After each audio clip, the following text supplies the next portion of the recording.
Hello comic book fans, today we're talking about Dork issue 4. This has been one of my more favorite books of the year. For me anyway, it came out of nowhere, but I saw a few people talking about it right before I decided to get into it.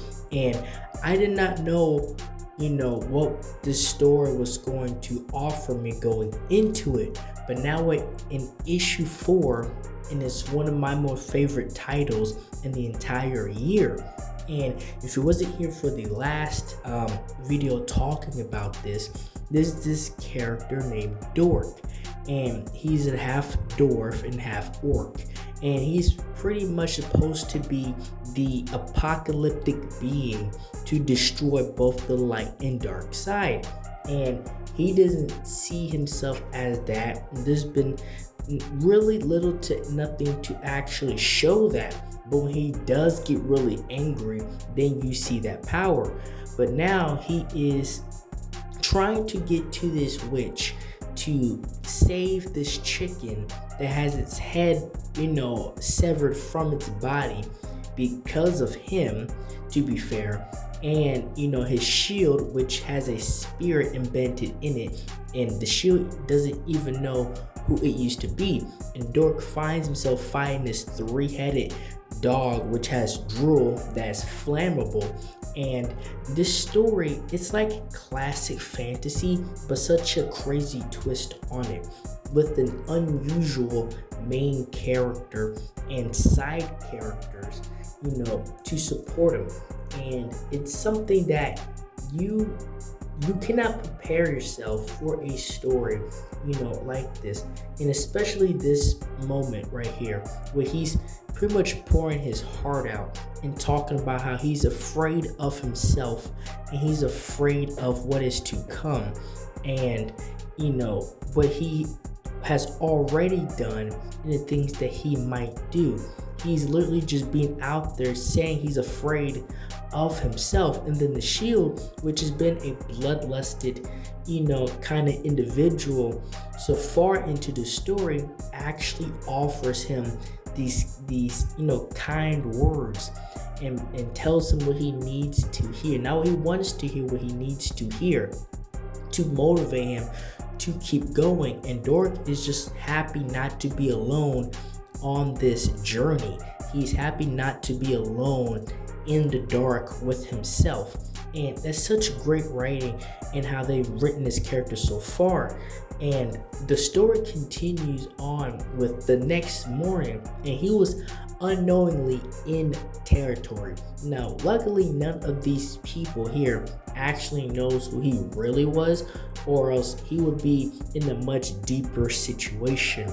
But what happens is he gets tossed back and forth because these two siblings, and they have their own tribes, and they're like, get off my side, he probably belongs to you, and they're going back and forth. And Orc himself is like, this is ridiculous, both of you guys are idiots, both sides are stupid.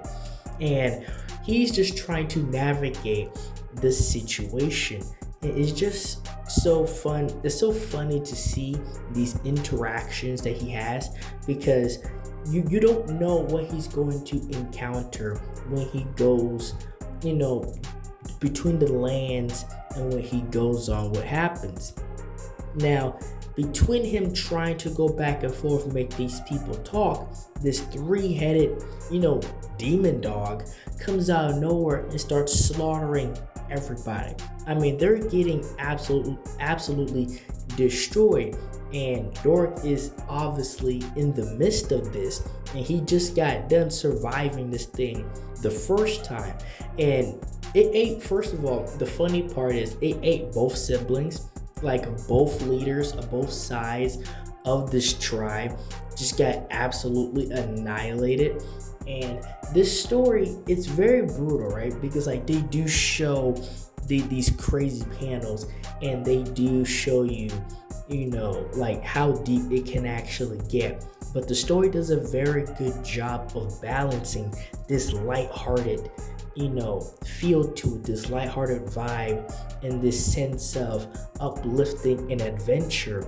and it balances that with these very gruesome and brutal scenes, like this one where Dork gets eaten by the monster, but because he remembered that it's flammable from the inside out, all he did was hit a spark with two rocks together and it exploded.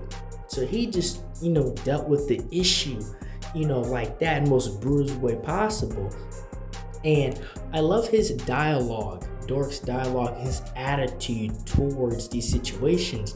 Because the few panels going looking at him, he said, "Don't look at me like that. You're not eating me. Like, I'm not gonna end up like everybody else."